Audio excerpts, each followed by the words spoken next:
Všetci vás pozdravujú celé spievankovo, lenže museli zostať doma. Lebo že vraj tam majú nejaké veľké utrapovanie, či čo to bolo? Veľké utrapovanie, ale upratovanie. Počuli ste už niekedy o upratovaní?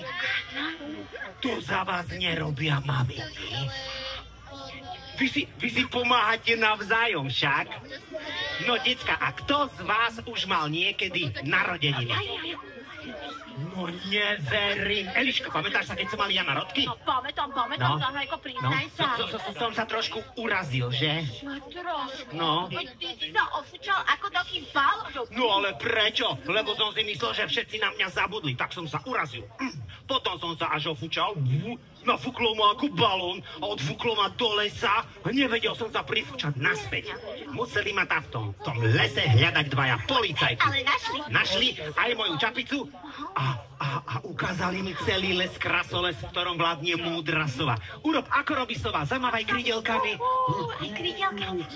To je naša sova Eleonora Vírová. A ona v tom lese má takého malého pomocníka, drumbálika, zeleného škriatka. A on nám daroval zázračnú drumbiu. A dal nám zázračné vrece. Naučil nás básničku, ktorú že vraj keď všetci povieme a ja na tú drumbiu zahrám, v tom vreci niečo ožije. Tak poďme na to, Zahajko. No najprv musíme zahrať drumbalikovú pesničku. A pesničky? No jasnačka.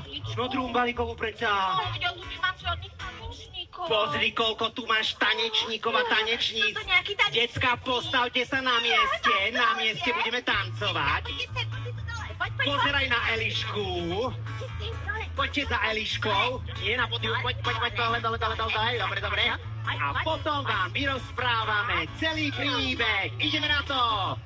Cestou aj necestou kráčam si s pesničkou. Od rána do noci ja hrám a spievam si. Hej!